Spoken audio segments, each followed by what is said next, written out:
Welcome back to the Barclays Brief. It's Patrick here. Now imagine it's the end of the week.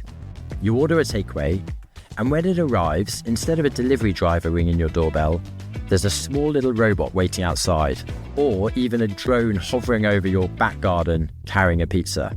Now I know that might sound like sci-fi, but the rollout of autonomous food delivery is happening fast. So to help me understand how this tech-led future is evolving, I'm joined today in the London studio by our internet research analyst, Guillaume Galland, who has spent the last few months travelling the world to get a closer look at this technology and has just published a fantastic report for clients on the theme.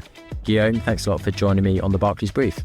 Hey Patrick, it's great to join you on the show. I know you previously talked to Ross Sandler on robotaxis and AVs.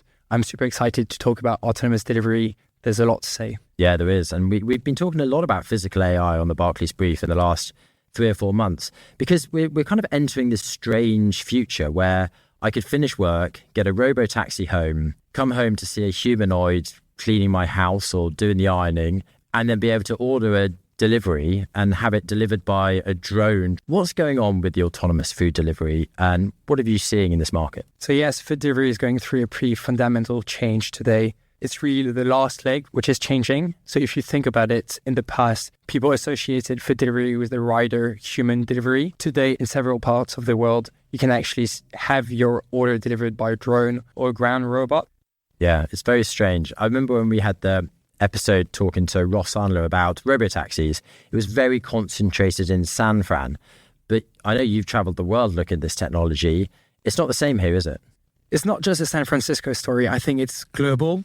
We've been tracking this tech for quite some time, been to different markets. We traveled to Helsinki, Dublin, Dubai, Los Angeles. So the penetration rate varies by geography. If you think about LA, it's more around 1%, even less.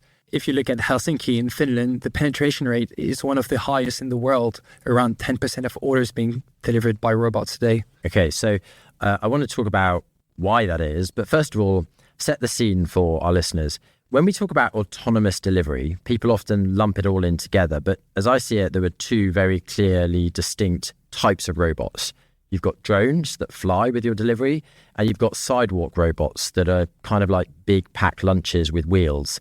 Which one is best at delivering food to your door? I wouldn't say one is better than the others. It's more about the mix itself. So we're seeing two emerging buckets. One is drones and the other is ground robots. Starting with drones, it's pretty impressive because the delivery time comes down to 5 minutes. And how it actually works is that the drone hovers over your roof, lowers the food in your back garden. And I think this delivery mode is more suited for suburbs and longer distances. You have like startups, private startups in Ireland like Mana Air Delivery doing the work here. But you also have ground robots, which are better suited for very central, dense areas like central London. So obviously you've been around the world seeing these things.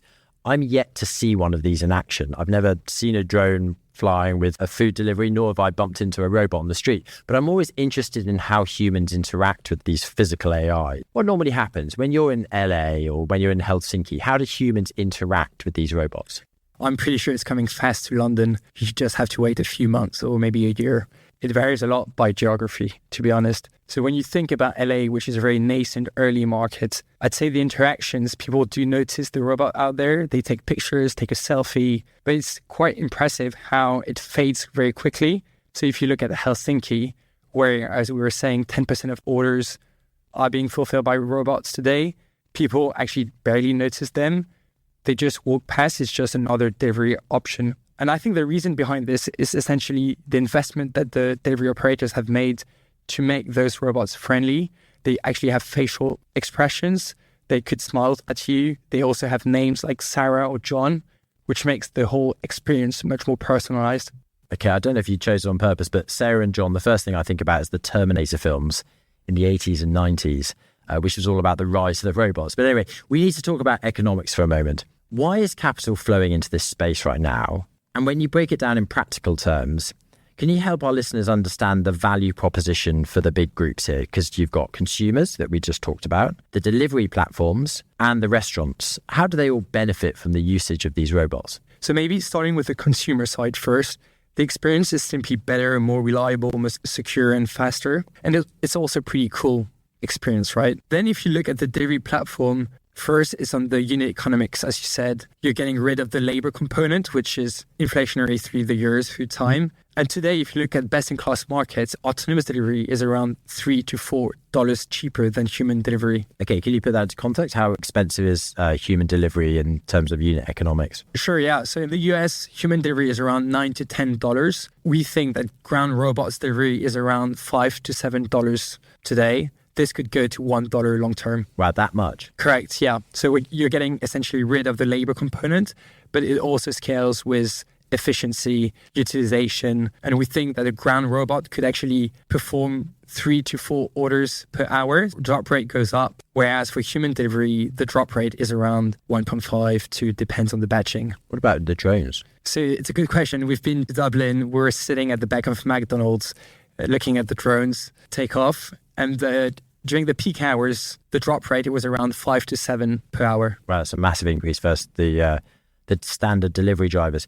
What about the restaurant companies then? How do they benefit? And also help me understand why they don't just disaggregate the platform companies. Why not just buy a fleet of robots and cut the platforms out altogether? So on the restaurant side, from our discussions with partners on the ground, it feels like it helps the daily flow of operations. It's just much more predictable, reliable. Also, the consumers say it brings some sort of innovation for the brand image. Thinking about the disintermediation risk, a large restaurant group could actually buy a fleet of robots, but it would be practically super hard for them to make it work because the key issue is scale and utilization. If you think about it, food delivery platforms actually aggregate the demand, but also the supply, which is super fragmented today. We also get the flip side of that question. Why don't delivery companies create their own marketplace? And the answer is pretty similar, right? The supply side is hugely fragmented. The platforms also own the traffic and the demand. They can push the right order at the right time.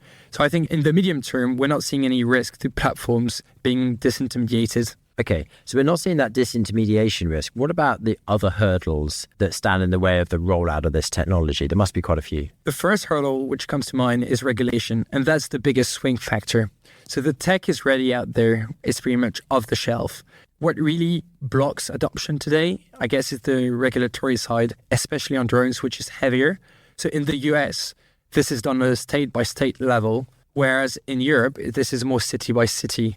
The only country which has managed to do it on a national level is Finland. And as you can see, the penetration rate is much higher today. The second hurdle is more around execution and the orchestration layer. So if you think about it, it's super hard for a platform to actually allocate the right delivery mode to the specific order type. This could be a rider, this could be a drone, this could be a ground robot. All this has to happen without weakening the consumer experience nor the merchant experience. And the last hurdle we're seeing is more around adoption, which is going to be very uneven in the world. This will depend naturally on the layout of a city, if there's like wide pavements, but also on the country itself, if it has a high labor cost. Right, so regulation, execution, adoption are the 3 biggest hurdles for the technology. Now think about it from the investor's perspective and just sort of wrap it up for us. How are they looking to get exposure to this theme? Where in the value chain do you think the best risk reward sits? So you're not the first person to actually ask me this question since we published the report last week. The competitive edge in this field is more around the operational data. And if you look first at the platform side, I think investors will focus more on leaders with scale, strong data, balance sheet flexibility, and players like DoorDash, Meituan, or Uber have started to do the work, and autonomous is part of their strategic agenda.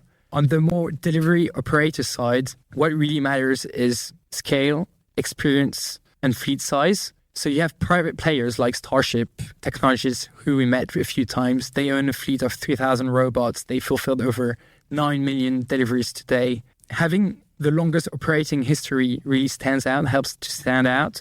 But you also have public players like Surf Robotics. In summary, it's too early to pick a single winner. There's a lot of capital flowing in this field today, but I'm super excited to keep you up to speed on what's going on. Yeah, well, we'll definitely get you back in, Guillaume, because it's a fascinating topic. Thanks a lot for joining me today. Thank you, Patrick. It's been great to have Guillaume in the studio with me today. And my 3 key takeaways, if you excuse the pun, are first, Penetration in autonomous food delivery, less than 1% today, but it could get to 10% by 2035. That should unlock significant cost savings, generate meaningful operating leverage, and could grow the food delivery market in entirety too. Secondly, the rollout is likely to be uneven and lots of structural hurdles remain. And finally, riders will remain a key part of the mix, but autonomous food delivery will reshape last mile fulfillment. Thanks for listening to the Barclays Brief, and we'll be back again at the same time next week.